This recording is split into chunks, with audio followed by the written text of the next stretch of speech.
In this video, we classify or list the groups of size 4.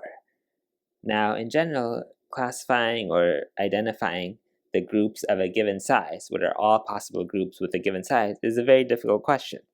And because 4 is a very small number, though, we can answer this question. So the group has 4 elements. E is the identity element, and so it's got some 3 other elements. Let's call them A, B, and C.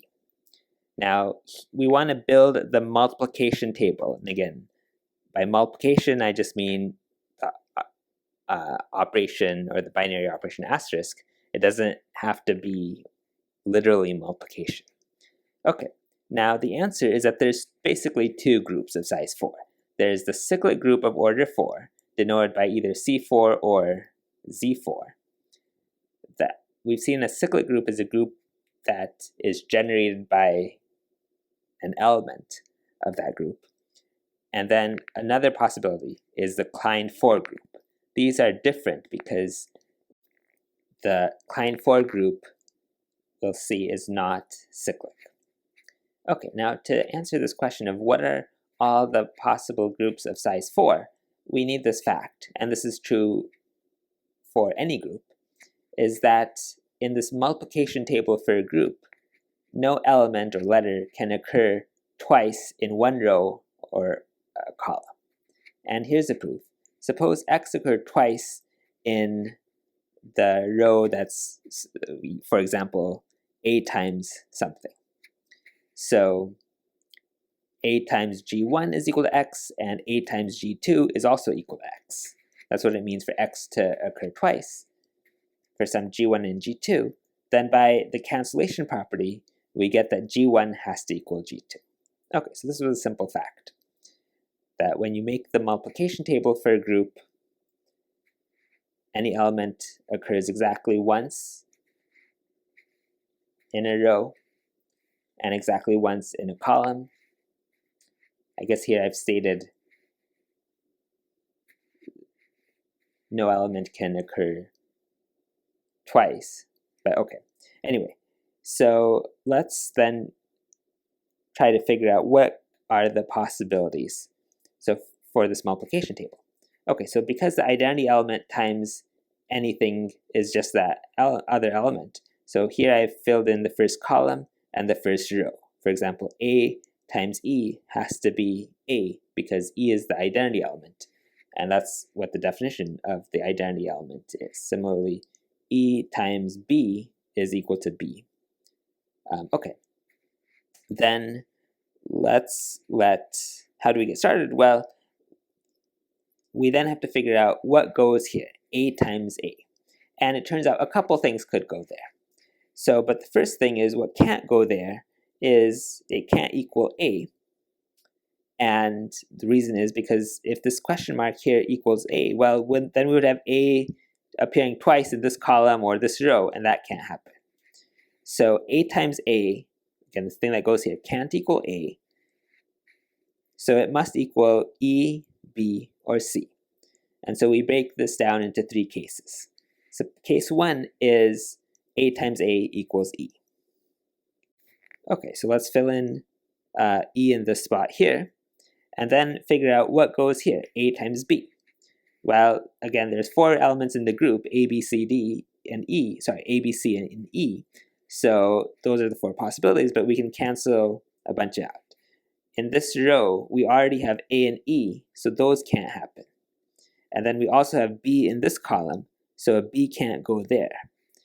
So I've crossed out B. So it has to be a C there. So that's what I filled in here, is that in the A times B, we have to have C. A times B is equal to C, if we're in this case where A times A is equal to E.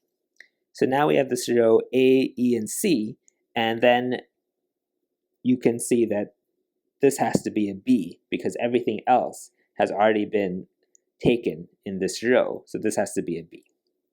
Then similarly, B times A, so B times A, that's this column here.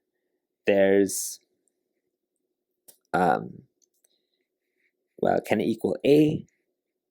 No, because A is in this column here. Can it equal E? No, because E is taken here. Can, again, B times A equal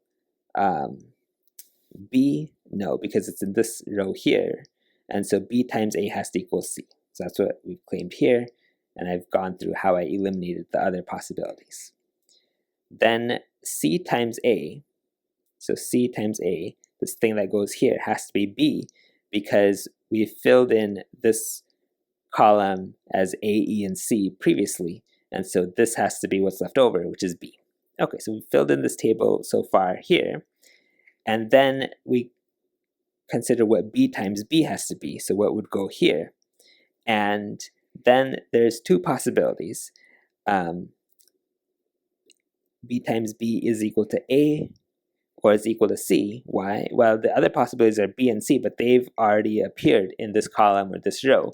So B times B is either equal to A, so that's this case here, or it's equal to E. And it turns out that each of those can be a possibility. So let's consider B times B is equal to A.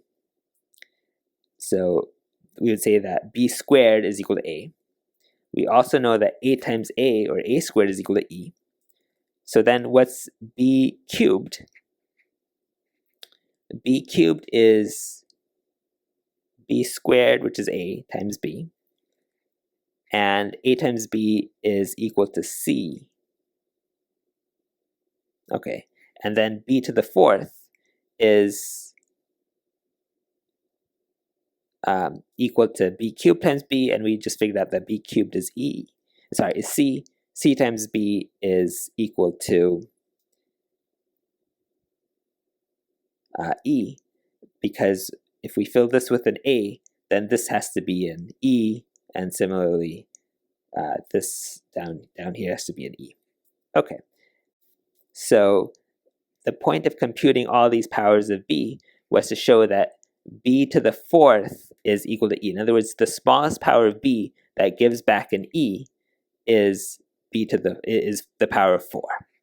And so B is an element of order 4. I'll introduce the term order in the next page formally. Okay, then the other possibility is that B times B is equal to E. So if B times B is equal to E, then this has to be an A, and similarly this has to be an A because of considering this row or this column, and then this here has to be a E. And so in this case, let's see, we've got A times A squared is equal to E, B squared is equal to E, so B has order 2. In other words, the 2 is the smallest power. When you raise B to that power, you get the identity. Here, B, by contrast, B squared is equal to A, not the identity element. So these are two different multiplication tables, essentially. So here, let me state in general the definition we were led to. So in general, if G, lowercase g, is an element of a group G, then the order, so there's the word order is used in two different senses. We can talk about the order of a group, and that's just the size of G. In other words, how many elements does G have? In this example, we've been talking about a group of size 4. So a group of order 4 is another way to say this. Then another sense, a completely different sense in which the word order is used, is that we can talk about the order of an element. Again, not the order of a group, which is up here, but the order of an element.